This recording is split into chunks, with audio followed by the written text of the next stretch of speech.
السلام عليكم ورحمة الله وبركاته. ازيكم عاملين ايه؟ يا رب دايما تكونوا بخير. جايب لكم النهارده خبر حلو جدا جدا.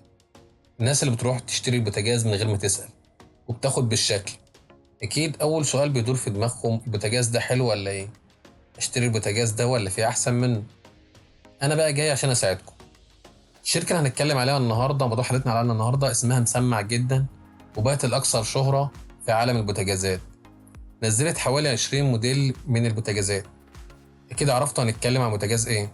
البوتاجاز اللي هنتكلم عليه او النهارده هو بوتاجاز رويال مستر شيف برو، البوتاجاز الاكثر شهرة.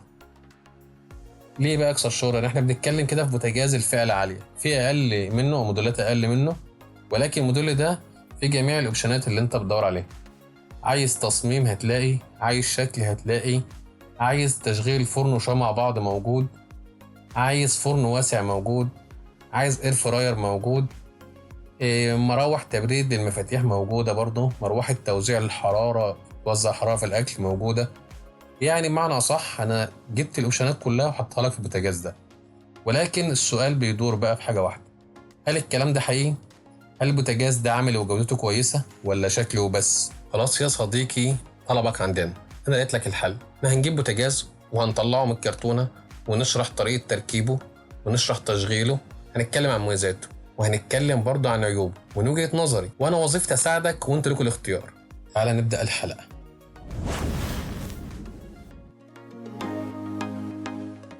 اهلا بيكم. البوتاجاز اللي معانا زي ما وعدناكم بوتاجاز رويال مستر شيف برو.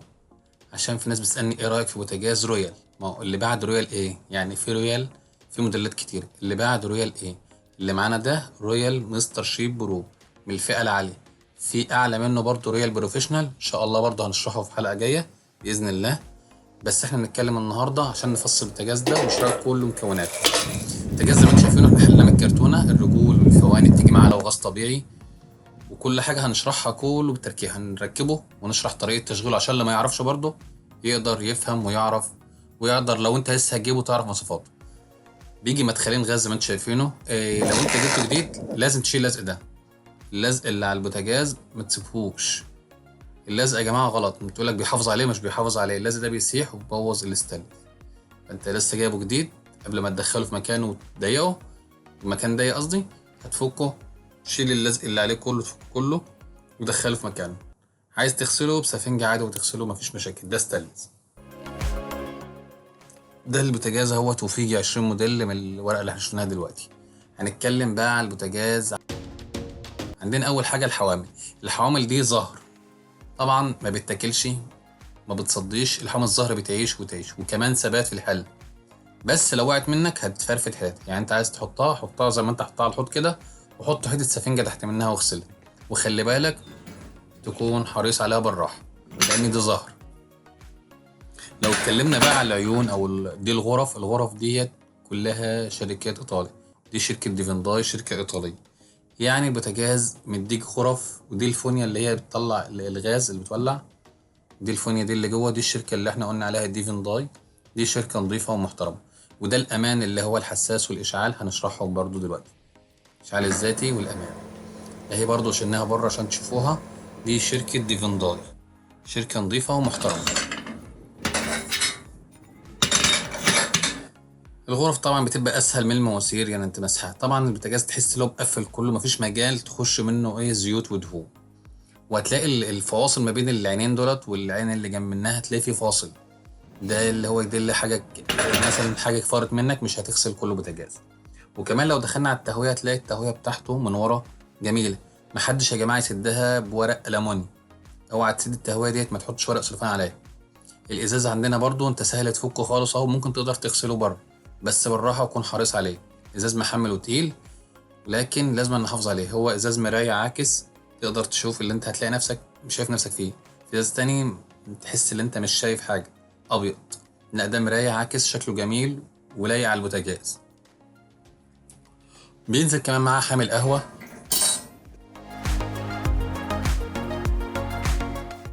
لو شفنا العين اللي في النص هتلاقي عين مميزه شويه، مش زي اي بوتاجاز. بتنزل ب3 ثواني. برضو صناعه ايطالي جميله مش وحشه. دي بتطلع ثلاثيه الابعاد. هنشغلها دلوقتي برضو وهنشوف. يعني بتطلع من الجنب ومطلع من في النص، فتقدر تديك نار اكتر اللي انت عايزه. هنشغلها وهنشوف كل حاجه تجربه على عيني عينك عشان تبقوا عارفين الحاجه وشايفينها قبل ما تشتري.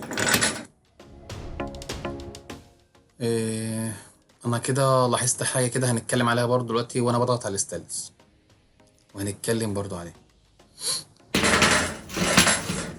ادي الخامه اللي على الفواصل.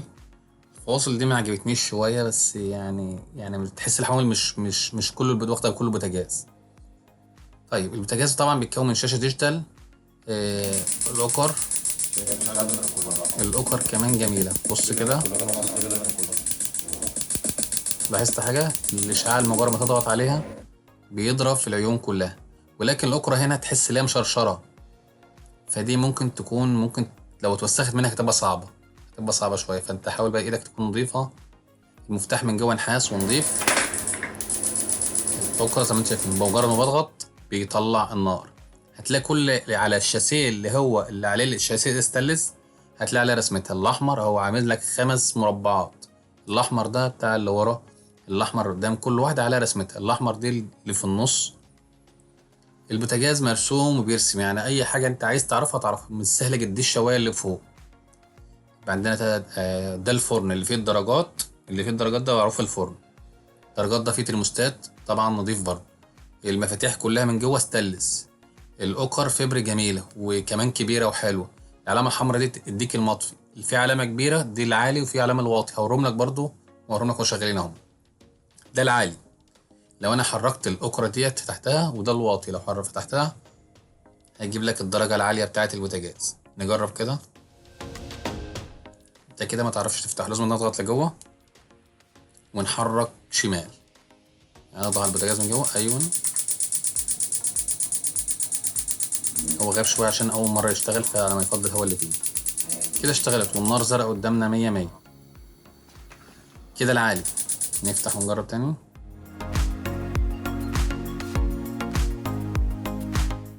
كده انا جبتها ناحيه العالي. كده لو انا حركتها الاخر كده يبقى انا جبت الدرجه الهاديه اللي انا ممكن اوطي على اي حاجه، رز او طيب اي حاجه. كده الدرجه الهاديه بتاعه البوتاجاز نخلي بالنا منها عشان في ناس بتطفي منها.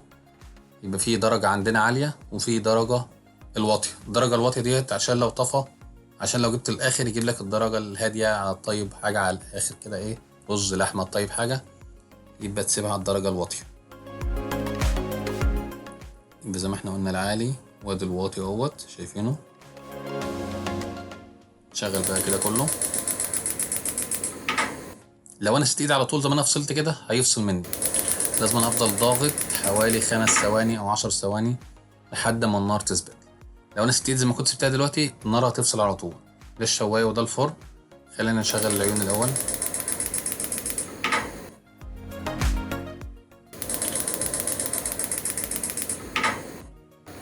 كده البوتاجاز كله شغال. عندنا العين الكبيره الثلاثيه الكبيره شغاله، عين وسط ورا، عين صغيره القهوه، والعين الكبيره. تقسيمته جميله وحلو. في فراغات في الحوامل، في ناس حابه الموضوع ده. لو جبنا بقى الدرجه الواطيه، دي الدرجه الواطيه بتاعه البوتاجاز. زي ما انا شفتك حركتها اخر هتلاقي الدرجه الواطيه اللي هي السمسمه الصغيره اللي شغاله دي. قلنا العلامه الحمراء عليه البوتاجاز راسم نفسه، مش محتاج والله يا جماعه، سهل جدا. في بقى حاجه نستقبل لكم عليها بقى هنا، ان انا اقدر اتحكم في الشعله من الشاشه الديجيتال ديت. اقدر اتحكم في الشعله. انا شغلتها كده اهوت. الشعله اللي ورا دي الشعله الوحيده اللي اقدر اظبطها، هي ربع ساعه تقدر تظبطها. اخر حاجه عندك ربع ساعه، تك على الزرار بتاعها اهوت. تاتش طبعا، شوت تاتش. هجيبها على الثواني مثلا 5 ثواني، تمام، وليكن 5 ثواني. هنشغلها اهوت زي ما انتم شايفين 5 ثواني وكده فصلت. هيفضل يديك صوت الجرس وتفصل العين دي الوحيده اللي اقدر التحكم فيها. دي الوحيده اللي اقدر اتحكم فيها اخرها ربع ساعه. نجربها تاني برضو ونشوفها اهوت.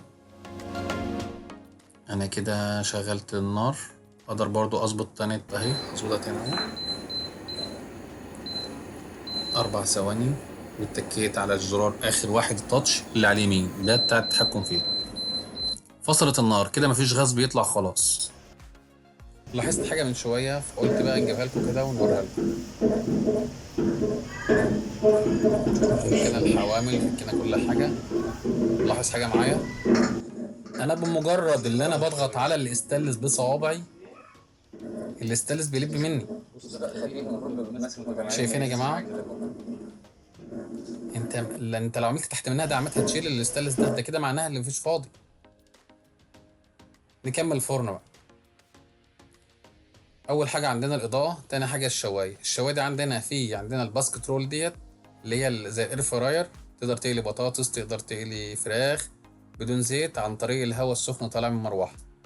بتشغل زرار الشوايه عندك بتقلي، اعتمد على الهواء السخن اللي طالع مع المروحه. يعني هتشغل فرن، هتشغل المروحه بتشتغل اوتوماتيك مع الفرن، هتلاقي تقلي معاك بدون زيت. اير فراير، هي فكره الاير فراير يا جماعه. وعندنا التانية الجنب التاني ده برضو ديت الشوايه بتاعت الفراخ، ممكن تبدل دي يمين وممكن تجيب دي شمال عادي، بينزل معاها المقابض بتاعتها تقدر تشيلها عشان وهي سخنه. ديت المقابض هنا كده وظيفتها حلو، تقدر تشيلها عمودي كده جميل. عندنا بقى التحكم في الفرن، انا مجرد ما اضغط على الفرن كده لاحظت حاجه، عندي الاشعال يشتغل، البوتاجاز امان كامل اضغط عليه برضو 15 ثانيه، المروحه اللي جوه داخل الفرن بتشتغل. مجرد ما اضغط على الفرن، المروحه دي يا جماعه بتشتغل مع الفرن فقط، ما بتشتغلش مع الشوايه. اقدر اشغل فرن مع الشوايه؟ تقدر تشغل فرن مع الشوايه. هنا عندنا الشوايه شغاله والفرن شغال، فرن واسع، فرن جميل. زي بنتكلم برضه على المزايات، بنتكلم برضه عن عيوب، وهنكلمكم في اخر فيديو عن كل حاجه لاحظناها في الفيديو. احنا لاحظت حاجه ما شغلنا الفرن، في علامه المروحه نورت في الشاشه ديجيتال، وبيجي لك درجه حراره الفرن، في كمان شاشه في الاخر بيجي لك درجه حراره الفرن. اظن كده باينه علامه المروحه شغاله في الشاشه ديجيتال، ودرجه حراره على اليمين تبقى موجوده. في تحت المفاتيح او تحت اللوكر ديت تبريد للمفاتيح، تشتغل لوحدها وتبطل لوحدها، مالكش دعوه بيها، تشتغل لوحدها. يعني لو فتحت غطا الازاز بتاع البوتاجاز هتلاقي عندك درجه حراره، كل حاجه، البيتزا، اللحمه، الفراخ، كل حاجه مكتوب عليها درجه حراره بتاعتها. لو دخلنا بقى على الرفوف، هنبص كده على الرف، سهل تحريكه. ليه؟ عامل لك شبكه ستانلس تقدر تحركها براحتك، تشيلها براحتك. لو انت الحاجه بتاعت الشوايه دي ده هتاخد مكان معاك ضيق، الباسكت رول وبتاع، تقدر تشيلها وقت الاستخدام بس تحطها وتستخدم. في حاجه بقى كمان اخيره اللي هي التالتة، اللي هي تظبيط الساعه، اللي هو الضغط على المفتاح اللي هو التالت ده، تقدر انها تظبط الساعه اللوك، تقدر تغيرها كمان، تظبط تحت منها التايمر. التايمر ده لو ظبط انت مشغل لمبه او الشوايه برضو هتفصل اوتوماتيك، ضغطتها ثانيتين اهو فصلت اللمبه، فصلت الشوايه. كده احنا اتكلمنا عن كل حاجه، البوتاجاز قدامك اهوت، اتكلمنا عن كل حاجه فيه، شاشه ديجيتال، عيون، مفاتيح، تبريد، كل حاجه باينه قدامك. في كام حاجه بقى كده عيب برضو لازم يعني ان لاحظتهم، فلازم اقول لكم عليها تكونوا عارفين. في ناس بتقول الشاشه الديجيتال دي بتبوظ، هي بتعتمد على التبريد، مروحه التبريد هي اللي بتبرد المفاتيح وهي اللي بتبرد الشاشه الديجيتال. فده يعني يعتبر مش عيب، يعني حتى هي فتره ضمان ما تقلقش منها. اللي ممكن بقى عيب اللي لاحظناه، الحساسات الامان ناس ياما بتشتكي منها بتفصل بسرعه. فهل ده يعني هو ليه عيب؟ لا تصليح ولا كل حاجه، بس ده عيب لاحظناه. لاحظنا كمان حاجه برضه عيبنا قلنا عليه في وسط الفيديو، الاستانلس بتاعه ضعيف، الخامه بتاعت الاستانلس ضعيفه خالص، بترق خالص معايا، ضعيفه خالص. المقبض نقول برضو وسط، المقبض بتاع البوتاجاز ده نفسه يعني بتعمل المسمارين ماسكينه ضعف برضو شويه، بس نقول يعني الى حد ما وسط. كده وصلت لنهايه الفيديو، شرحنا، اتكلمنا عن مميزات، اتكلمنا عن عيوب. نقول البوتاجاز تقديرا الى حد ما كويس، الشركه سابت وجودها في فتره قليله جدا. عندنا في طبعا موديلات كتيره، في موديل تاني اعلى من ده اللي احنا قلنا عليه رويال بروفيشنال. العيوب اللي احنا ذكرناها ديت اتعدلت كلها. طبعا انت عرفت هتعمل ايه، يعني لو عجبك الفيديو هتعمل ايه؟ هتدوس طبعا لايك، عشان ان شاء الله انزل لكم فيديوهات تانية كتيره، يا رب تعجبكم ويا رب اكون فدتكم.